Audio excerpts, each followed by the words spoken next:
So I'm here with Damien, filmmaker for Whiplash, amongst other items that we profiled on the site, including Guy Madeline, and Whiplash, the short film, which we absolutely fucking adored. Congratulations on the film first. I guess SPC weren't thinking good job when they bought the project. They were thinking a little bit higher up than great job. So I'm hoping. So congratulations on Thank the deal. you. It's pretty rad to get that that type of a buzz, that type of activity offhand. They say write what you know. Obviously, it's well fleshed out from the perspective of the protagonist. I'm curious about how you dug into the psyche of Fletcher, who's the badass teacher, played by J.K. Simmons. So I was curious about how you essentially demonize the character. That's your perspective as a student, but also you add a little dose of humanity to the character, and I'd like to know, how you probably went into that mindset and filtered or tried to figure out how that character would play out in your screenplay. I had a conductor in high school who sort of served as a loose inspiration.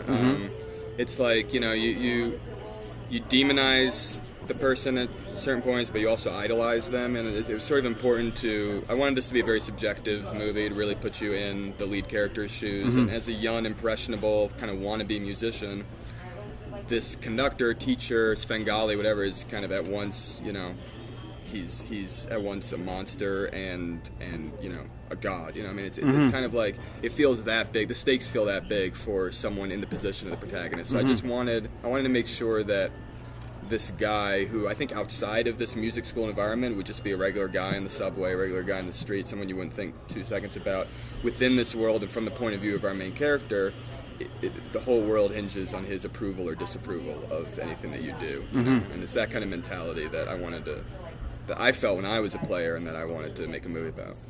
Cool. The screenplay wound up on the blacklist. I forget what year. Circa, what was it? 2012. Okay. End of 2012. Yeah. And having been a fan of the short film, I saw that a lot of people have different strategies. Like, just by chance, the first 3 films I saw at Sundance this year were all based on Sundance shorts. All right. Yeah. Hillion and Fishing with On Nets. They employed different strategies, whereas you, if I remember correctly, you almost took an exacto knife and physically cut out one major sequence. Yeah. So my question to you is, was that in order to just get the ball rolling for you creatively, or was it like not a calling card, but something that you could show financiers, producers, say, hey, this is the part of a larger idea? Because I imagine your screenplay on paper was maybe 90 pages long, where 60 pages was dialogue, and then 30 pages must have been music. Yeah, exactly. Right? Description. So how does that? How did you come up with that idea to exacto knife it? It was no. I mean, what you say is exactly right. I mean, there was the feature length script first, and it was we just it was tough to. It's a tough sell. It's World of Jazz, not obvious. which I learned with my first movie as well. But it's so I didn't have any illusions, but it was it was tricky, and so I think the key was to try to convince people that this was not going to be a sort of music coming of age sort of study of jazz portraiture kind of movie, that this was going to be very much about this world, but it was going to play like a thriller. And so we just looked at the script and figured out, okay, what's the scene that we can chop out that can kind of stand on its own a little bit, and we picked the first kind of set piece scene, which is the first rehearsal, and just took it out, shot it, and then had to reshoot it for the feature. Essentially, what it did in a way is that, I mean, if I remember correctly, you started shooting in September. The feature. Yeah, the feature. Yeah, we so finished in October. Yeah. This is crazy. Like, and to be ready for the, you would think that if they're going to invite you, they're going to give you the most time possible. They're going to put you towards the end of the fest, but they gave you the opening slot. I know. Yeah, which is freaking nuts. They don't want to make it too easy for us, Yeah. Economically, when you shoot in a controlled setting, Yeah. And I imagine because it's a setting that you're very familiar with, I'm not only talking about the classroom setting, but also the 1.5 bedroom apartment to the auditorium. I wanted to get an idea of how that shaped your visual strategy for the film. We see some really cool swooping shots, kind of like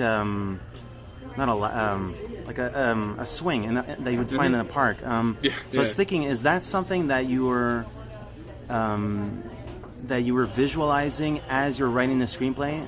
Were those clear ideas because you had already been in that setting?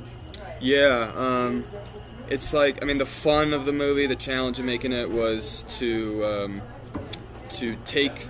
It's, you know, it's I like movies that take stuff that feels like on paper like it would not be cinematic, whatever that word means, and make it feel kinetic and cinematic. And so it's like, not only are we stuck in one room for a lot of the movie, but everyone is pretty much in one place. They're all, seated, or as a drummer, you're more or less stationary. Exactly. And they're not starting goaltender. And they're not playing rock, they're playing jazz. And so everything about it just seems like kind of, it's going to be a sort of sedate sort of movie. So the key was to just, how do we take this and make it feel like a car chase, And because that's what it feels like when you're playing it. It doesn't feel like you're stationary when you're playing it. It feels like you're moving. It feels like you're on a train. It feels like you're, especially as a drummer, it's all about tempo, it's all about velocity, it's all about driving this thing forward. So you never feel like you're in one place. You feel like you're constantly careening out of control, really, and so we had to give it that kind of feel, and that sort of dictated the kind of camera work that we wanted to do, and the sort of editing that our editor Tom Cross and our DP Sharon, me are two sort of brilliant craftsmen, were able to kind of work with me to accomplish. I like it when people pigeonhole themselves during the writing process.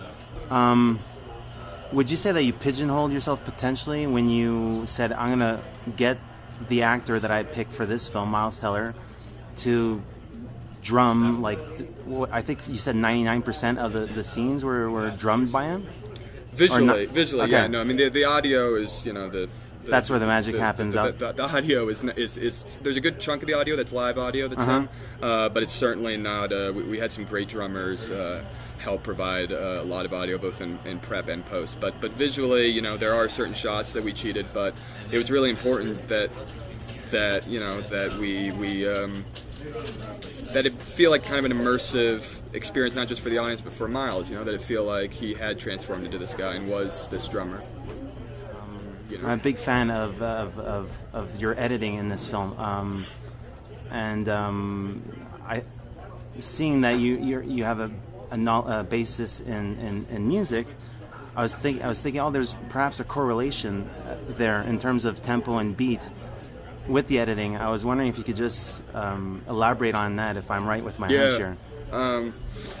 My dad's a mathematician. I grew up surrounded by mathematicians, and so I grew up in a kind of math household. And then obviously I also grew up playing music. To